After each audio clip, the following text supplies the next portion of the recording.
What's going on, everyone? I am Bubbles BuzzerBeater, and this is the unofficial official BuzzerBeater YouTube channel, back again with another video.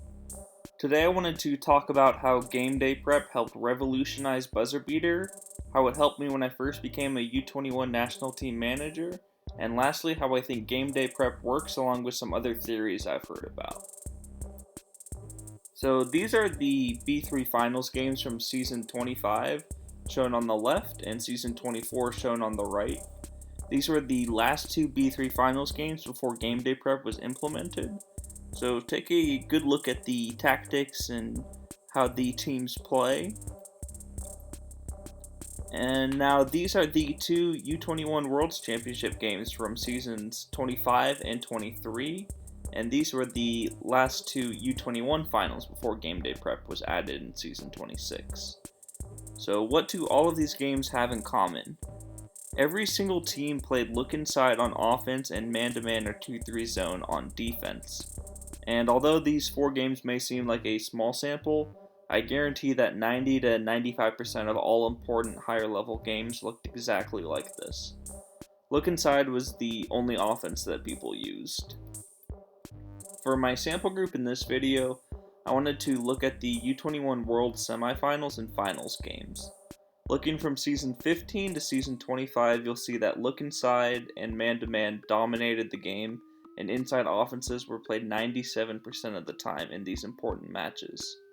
BuzzerBeater was becoming one-dimensional and monopolized by this look inside offense, as it was proven to be the most effective offense time after time. Then everything changed in Season 26 when GameDayPrep was introduced into the game. The goal was to diversify the offense and defensive tactics that people run and create more ways for managers to win important games other than simply playing look inside and man-to-man. Listed in this chart are the focus and pace for each offensive tactic in BuzzerBeater. So most of them are pretty straightforward, but the two I wanted to point out that I still see some managers mess up when using GameDayPrep are the isolation offenses. Although the isolation offenses say inside and outside isolation, both of them are actually balanced focus. Now I wanted to talk about my personal experience with GameDayPrep while I was the United States U21 manager during seasons 26 and 29. So I was lucky enough to get elected right when GameDayPrep was implemented, and spent the first U21 season in Americas testing out how the feature worked exactly and researching more about it. Then in Season 27, my staff and I used the GameDayPrep 4 times on our way to the semifinals, as well as 5 different offenses in 9 games. BuzzerBeater was definitely becoming more interesting because of the GameDayPrep. So apologies to my Italian managers out there that are watching, as you'll see 2 games in this video where the United States won against you on the way to the U21 title. The Italian U21 NT did, however, become world champions in Season 33 and Season 45, so they can't be too upset. You guys have been, and still are, always in the picture for Worlds Gold, so that's awesome. These are the semifinals and finals games from Seasons 27, though. In the semifinal matchup, you'll notice that the United States U21 team played inside isolation, a balanced offense, and it was the first time a non-inside offense was played in the semifinals in 10 seasons. Italy reasonably guessed inside, but were incorrect, and the United States guessed inside correctly, leading to a close victory over the Italians. In the final, it seemed like all of the games that the United States played tactics other than look inside, and the fact that the USA used so many GameDayPrep guesses during the season finally paid off. So Spain ended up shying away from using look inside, and the United States were able to run look inside without being guessed on. So my first Worlds tour was a success, and we actually won the title 85-78 over the host nation. The next World season in Season 29 was much of the same. So the USA U21 staff and I used GameDayPrep 5 times going into the semifinals and played 5 different offensive tactics in the same time span. Once again in the semifinals, GameDayPrep helped us as we played a balanced offense and dodged the inside fast guess from the Philippines. And then we ended the historic season by once again running push the ball and guessing inside on the Italians in the final, who stuck to their look inside dominant offense and guessed inside thinking that we would do the same. The United States won a thriller 98-93 for their 4th gold medal in 4 seasons. So this was my personal experience with GameDayPrep, but just for emphasis I wanted to show you what the U21 Worlds tactics looked like after GameDayPrep was introduced. Remember that in the 6 World seasons prior to GameDayPrep, inside tactics were played 97% of the time. In World Seasons 27 through 37, BuzzerBeater was much more balanced, and look inside dropped from a tactic used 91% of the time down to under half the time. So inside offenses were still used 55.5% of the time, however balanced offenses were used 27.8% of the time, and outside offenses were used 16.7% of the time, creating a much more interesting game, which is awesome. Now, I wanted to get into some theories about GameDayPrep and how I personally think it works. I'll tell you which theories I believe, but also mention some things that I heard others on the game say about it. So, one of the bigger controversies that I've heard before is whether or not focus and pace GameDayPrep guesses are weighted equally.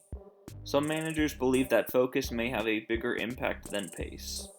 When the GameDayPrep was still fairly new, I had a conversation in the forums with a German manager that believed focus was weighted at around 7.5 and pace was only weighted around 2.5 after he ran some small sample tests with other German managers. So I don't think this theory ever gained a whole lot of traction, however, and I still believe that both focus and pace are weighted equally when it comes to GameDayPrep. I did just want to include this so managers know that this theory is out there. This leads me to my biggest theory on how I think it works. First and foremost, shout out to Apex, aka King Apex, for allowing me to use his net positive negative impact on game numbers for GameDayPrep. I think they're the most accurate I've seen, and it inspired me to combine them to make a specific chart for going against a look inside offense. To be clear, these impact values are just to be able to compare the effects to one another. For example, 2 correct guesses plus 3 is 2 times the impact of 1 correct guess plus 1.5, and 1 correct guess 1.5 and 1 very incorrect guess -2 will lead to a -0.5 or slight decrease in performance. So this is where, if you look at this chart right here, you'll just see kind of what the net value looks like for if you guess both correctly, guess one correctly, and don't use GameDayPrep for the other. If you guess and get one partially wrong, but you get one correct, you're still slightly net positive. And then you have your baseline of not guessing at all, and then you have your negative impacts. So I think in my experience after using GameDayPrep in hundreds of games, I believe that these charts are very accurate. Obviously, it is still just a theory, but it is widely accepted by prominent USA managers that this is pretty close to being true. And then the last few theories relate to how GameDayPrep actually impacts the gameplay itself, not just the end results and box score. These were presented to me by Kay Henry, the current manager of the United States national team. And this theory is that focus GameDayPrep leads your defenders to be in specific areas of the court. And this is why very incorrect guesses penalize you more than closer incorrect guesses. For example, if you guess inside on your opponent, your players will naturally gravitate more towards the paint, but if your opponent plays run and gun, your team will give up a lot of uncontested jumpers and three-pointers. On the other hand, if your opponent plays a balanced offense, the penalty is not as bad because more of their shots will be taken where you told your players to focus. The other half of this theory revolves around the idea that pace focuses on making your defense stronger during specific sections of the shot clock. For example, a fast guess will amp up your player's defense for the first 8 seconds on the shot clock. if your opponent is playing a fast offense, it'll help shut them down. However, if your opponent is playing a slow-paced offense, their shots are coming later in the shot clock, and your players are tired from revving up their defense at the wrong time. The case is similar for if you guess normal, where players will amp up the defense 8 to 16 seconds into the shot clock, and slow, where players will clamp down in the final 8 seconds of the shot clock. Basically, if your pace guess matches what your opponent is primarily shooting, it'll help you.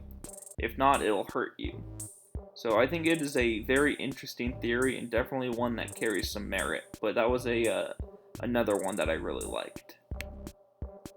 So those are the main theories that I've heard for GameDayPrep, and that's gonna do it for this video, but I hope you guys learned more about this feature and enjoyed hearing my personal story about using it. And hopefully this can help create a conversation as well about GameDayPrep, because I think it's one of the best things BuzzerBeater has added to their game. Anyways, that's all for now. Please like and subscribe, and I'll see you guys soon.